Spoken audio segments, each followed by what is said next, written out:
അതിൻ്റെ വിശദാംശങ്ങൾ അറിയാൻ കായിക കേരളത്തിന് വലിയ താല്പര്യമുണ്ട്. ഇത് പറയാനുള്ള കാരണം, ഒരു ഷെയ്ഡി ഡീൽ ഈ മെസ്സിയുടെ വരവുമായി ബന്ധപ്പെട്ട് നടന്നിട്ടുണ്ടോ എന്ന് ഞങ്ങൾ സംശയിക്കുകയാണ്.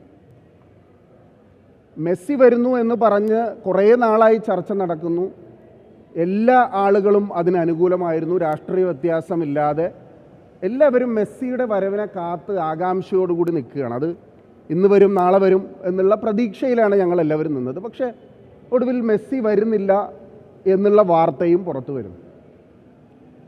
ഒരു അന്താരാഷ്ട്ര നിലവാരത്തിലുള്ള, പ്രത്യേകിച്ച് അർജൻറ്റീന പോലെ, കേരളം ലോകകപ്പ് കളിക്കുന്ന നിലവാരത്തിലായിട്ടില്ല, ഇന്ത്യ ലോകകപ്പ് കളിക്കുന്ന നിലവാരത്തിലായിട്ടില്ല.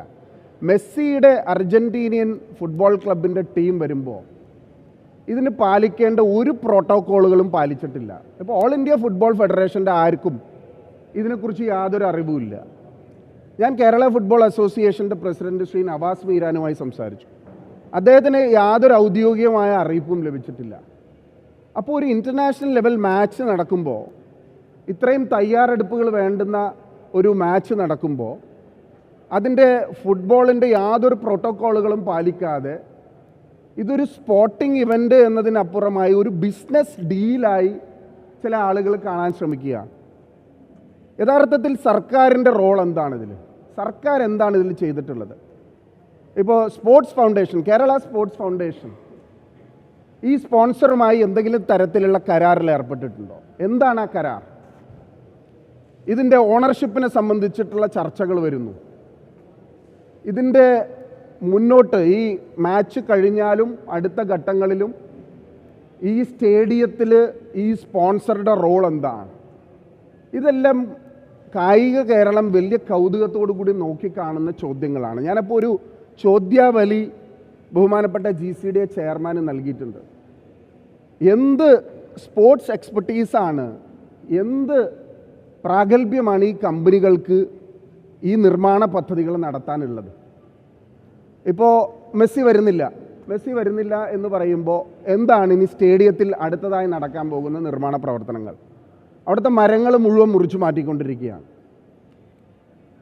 ഒരു റോട്ടിലുള്ള ഒരു മരം മുറിക്കണമെങ്കിൽ ഒരു 100 ടെക്നിക്കൽ കമ്മിറ്റീസിൻ്റെ ട്രീ കട്ടിംഗ് കമ്മിറ്റിയുടെ പെർമിഷൻ വേണം. അതിനുവേണ്ടി ഒരു കമ്മിറ്റി തദ്ദേശ സ്വയംഭരണ സ്ഥാപനങ്ങൾക്കുണ്ട്. അത് എവിടെ മരം മുറിക്കുന്നതാണെങ്കിലും, പ്രത്യേകിച്ചൊരു ഗവൺമെൻറ്റിൻ്റെ ഒരു പ്രോപ്പർട്ടിയിലൊരു മരമാണെങ്കിൽ അതിന് ഒരുപാട് നിബന്ധനകളും നിയമാവലികളും ഉണ്ട്. ഇതെല്ലാം പാലിച്ചിട്ടാണോ ഈ നിർമ്മാണ പദ്ധതികൾ നടക്കുന്നത്?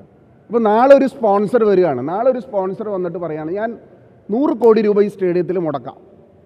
അങ്ങനെയാണെങ്കിൽ എനിക്ക് സ്റ്റേഡിയം പൊളിച്ചു പണിയാനുള്ള അവകാശമുണ്ടോ? അവിടുത്തെ കച്ചവടക്കാരോട് എല്ലാവരോടും പറഞ്ഞിരിക്കുന്നത്, ഒരു മാസം നിങ്ങൾ കട അടച്ചിടണം, ആ ഒരു മാസത്തെ റെൻറ്റ് ഞങ്ങൾ അഡ്ജസ്റ്റ് ചെയ്ത് തരും, അല്ലെങ്കിൽ ഒരു മാസത്തെ മറ്റ് നീക്കുപോക്കുകൾ ഞങ്ങൾ ഉണ്ടാക്കും. അത് വിശ്വസിച്ച് കടക്കാർ കട അടക്കാൻ തയ്യാറായി. പല ആൾക്കാരും കട അടച്ചു തുടങ്ങി. അപ്പോൾ എന്താണ് യഥാർത്ഥത്തിൽ